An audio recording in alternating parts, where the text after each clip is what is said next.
Et nous sommes de retour à notre magazine Ça va causer à fond monde depuis Montréal. Madame, messieurs, j'espère que vous êtes de bonne humeur. Ça va très, très bien chez vous.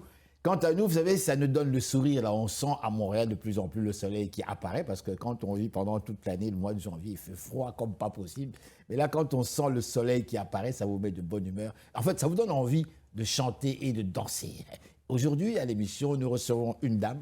Elle s'appelle Jaylene McCarthy. On l'a déjà reçue à l'émission, mais là, elle nous présente son dernier bébé. Et justement, on est à la veille de je dirais pas l'été, mais le printemps. Bonjour, comment ça va? Bonjour, merci, ça fait super plaisir d'être là. C'est pas la première fois de toute façon. C'est toujours un régal d'être avec vous. Merci, merci, merci. Je le prends bien, je le prends bien. C'est un grand plaisir.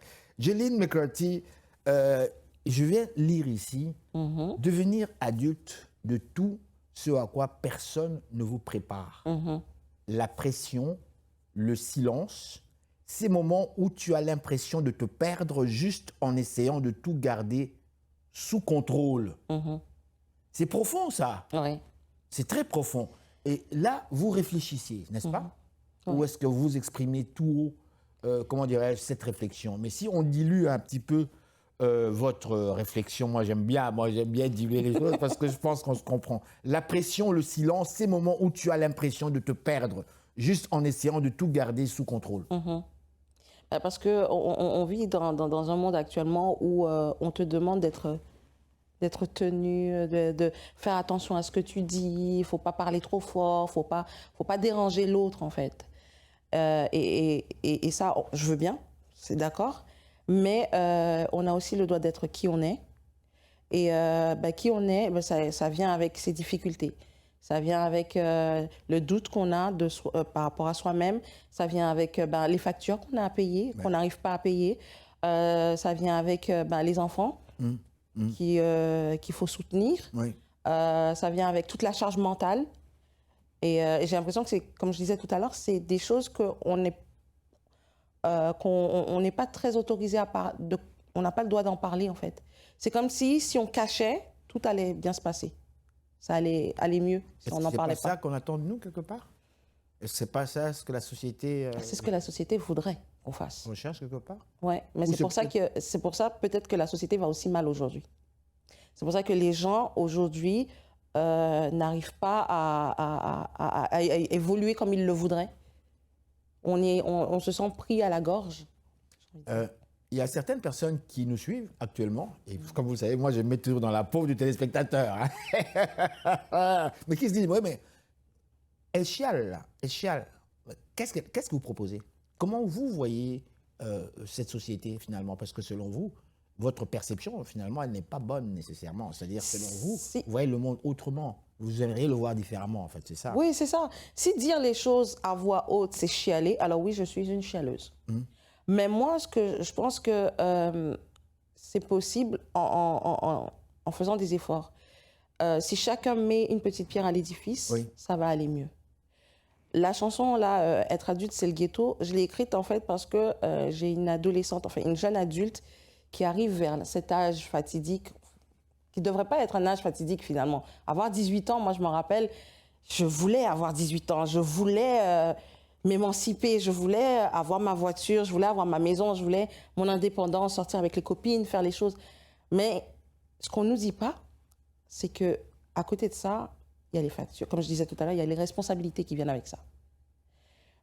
Pour moi, pendant longtemps, je viens d'une génération où on ne s'en souciait pas de tout ça. Parce qu'on savait qu'on avait les parents qui étaient là.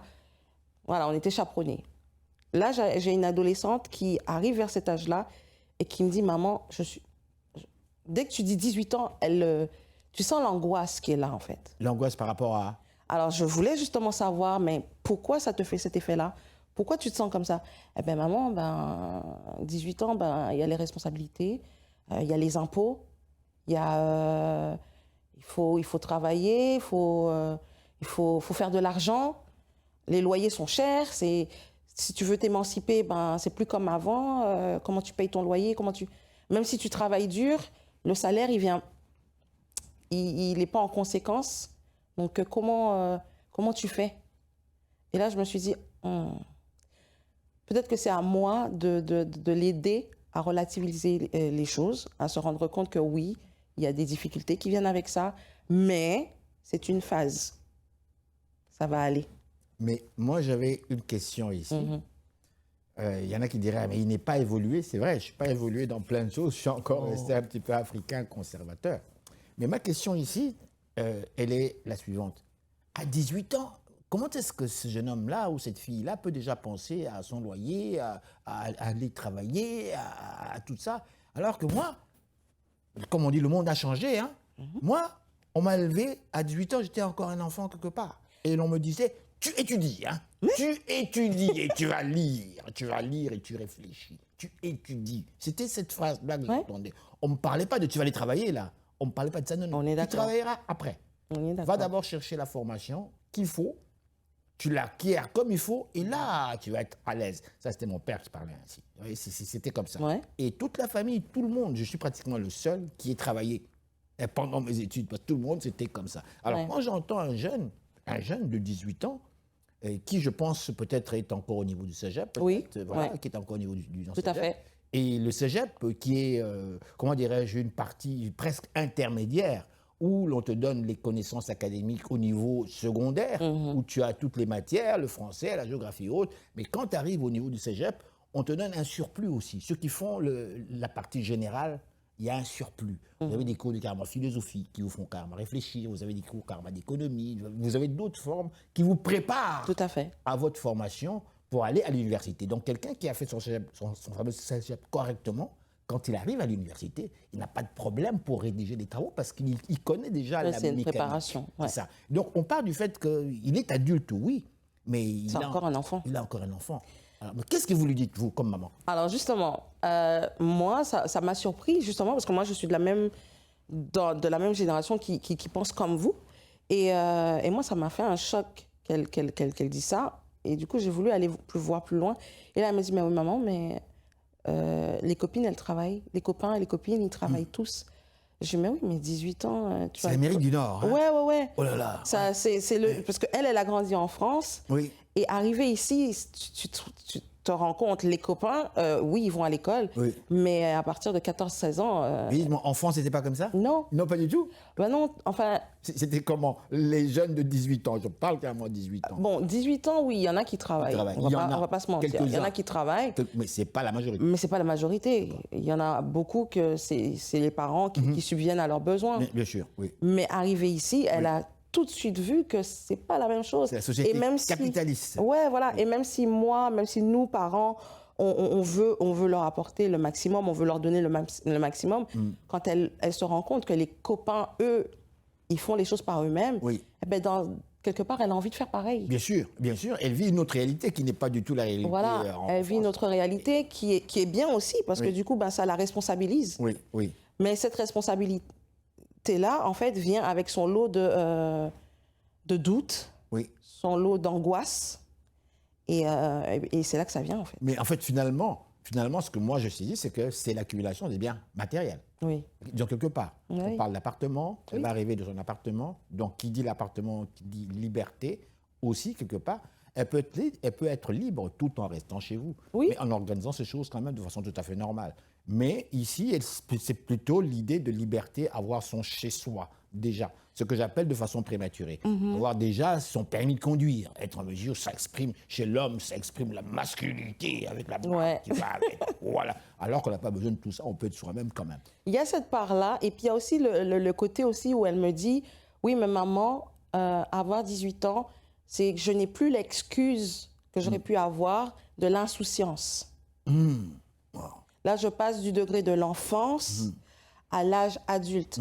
C'est-à-dire que certaines choses que j'aurais pu me permettre, là, du fait de mon âge, on va me regarder et me dire... Donc, vraiment, la responsabilisation. C'est ça. On met l'accent sur, on te rend responsable très, très tôt. Très tôt. Oui. Ici, moi, je m'en suis rendu compte à 14 ans, par exemple, un exemple très, très bête. À 14 ans, pour comparer à ce que j'ai connu, moi, 14 ans, mes parents, ils sont encore en charge, en fait. Si je vais chez le médecin, c'est mes parents qui vont parler, c'est mes parents qui vont être là avec moi et tout. Qui vous accompagnent, tout ça. Qui nous accompagnent. Arrivé ici, à 14 ans, on te dit, l'enfant est capable de rentrer dans le cabinet médical tout seul. Ok. S'il ne veut pas que les parents soient là, Ok. il a le droit, il peut le faire. Ok. À certains endroits, je vois par exemple, quand j'appelle à l'école pour ma fille, bon, c'est vrai elle est au cégep, si j'appelle pour ma fille pour avoir des renseignements, on me dit on ne peut pas me donner les renseignements. Mais on ne peut pas, mais bien sûr, parce que c'est une adulte, Parce que premièrement. c'est une adulte. Oui. Sauf que oui, c'est une adulte, mais il y a certains enfants ne sont pas prêts à ça. Ils ont encore besoin qu'on les guide. Donc, et c'est là, je pense, c'est ce qui lui fait peur. Parce que même si je l'ai guidée, même si je lui explique comment se passent les choses et que maintenant, il faut qu'elle se responsabilise, qu'il faut qu'elle puisse parler pour elle-même, quelque part, elle a encore besoin de maman Bien pour sûr, certaines choses. Oui, mais ça, c'est tout à fait, en fait, Et je pense que du fait de se dire 18 ans, voilà, elle se dit, bon, ben là, ça y est, quoi, c'est à moi de tout faire toute seule. Géline McCarthy, on a beaucoup parlé finalement de, comment dirais-je, de votre musique, de votre chanson, la pression, le silence, devenir un adulte comme tel. Mais en dehors, évidemment, on va diffuser tout à l'heure l'extrait. Et je vois ici, c'est écrit « Être adulte », c'est les... C'est le ghetto. C'est un ghetto, Ouais. quelque part? Ouais, moi, je le vois comme ça, en fait. C'est la connotation de se dire que ben, la vie d'adulte, ben, c'est pas ce qu'on m'a vendu, quoi, quand j'étais petite. Moi, je voyais mes parents, ils avaient la maison, ils avaient la voiture, pour moi, c'était facile, quoi. Pour moi, être adulte, c'était ça. J'ai tout. Mais moi, je calculais pas, et je pense que je suis pas la seule à être passée par là, à me dire, oui, ben, comment tu as tout? Il faut travailler pour avoir tout. Mais dites-moi, il y a des Africains maintenant, nous sommes diffusés sur YouTube aussi. Il y a des gens qui sont en Afrique qui vous regardent actuellement dans des capitales comme Kinshasa, Yaoundé et autres, qui nous suivent, suivent. Alors, mais qui se disent, mais ça veut dire que moi, là, je suis pas un adulte parce que j'ai pas de voiture? C'est ça? Hein? Ça veut dire que le papa, pour certaines 50... personnes, c'est ça. Mais, ah bon? Pour certaines personnes, avoir réussi sa vie, c'est avoir du bien matériel. Donc, avoir d'abord sa voiture, ça, c'est vraiment un signe d'adulte, quoi. C'est ça. Quand on est à pied et qu'on prend l'autobus, comme moi, ça arrive, je prends mon métro, ouais, je gare quelque part, mais je prends le métro parce que je veux voir ce qui se passe dedans. C'est vraiment, en fait, de dire que une fois que tu es arrivé à un certain âge, eh ben, tu vas faire des choses pour pouvoir avoir la vie que tu rêves. Oui. Bien sûr, eh ben, comme tu dis, je suis adulte et j'ai pas la voiture, ben ça vient. C'est une des difficultés de la vie. L'accumulation des biens matériels correspond en fait au mot adulte. Ouais. Donc, mais être adulte, c'est aussi galérer. C'est les galères de la vie. C'est pas pouvoir payer son loyer, c'est pas pouvoir avoir une voiture justement, envie de se faire plaisir, mais tu peux pas parce que la vie est trop chère. Parce qu'il y a ci, parce qu'il y a ça. Avoir accès à certains soins médicaux. C'est aussi ça.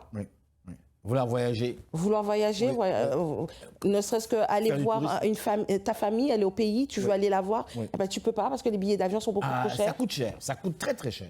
C'est tout ça. Surtout pour nous, les Africains, je ne sais pas si ça a changé, mais on prend toujours 2 avions.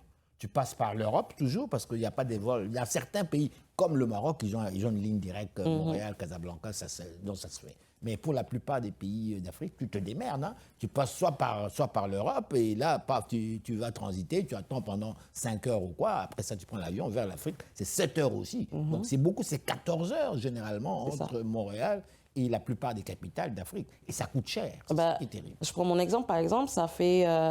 j'ai quitté mon île, donc Saint-Martin. J'avais 18 ans. J'avais même pas 18 ans. J'allais avoir 17 ans. J'avais 17 ans à peu près. Saint-Martin? Oui, Saint-Martin. Eh ben, ça fait une vingtaine d'années que je ne suis pas retournée à Saint-Martin. Oh là là! Mais c'est terrible! C'est terrible! Non seulement parce que les billets sont chers. Oui, mais la famille, les grands-parents, les oncles, les tantes, les cousins, tout ça fait tout ça qu'ils n'ont pas vu. C'est un peu comme s'ils étaient morts, quelque part, pour vous. On apprend à vivre. Et je pense que je ne suis pas la seule dans ce cas-là.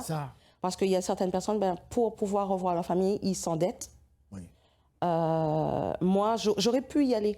Mais moi, j'ai des enfants maintenant. Et je refuse de partir au pays si mes enfants ne peuvent pas y aller pour savoir d'où ils viennent. Exactement. Et ça, c'est inconcevable. Et ça fait partie des galères, des casseroles qu'on trimballe aussi.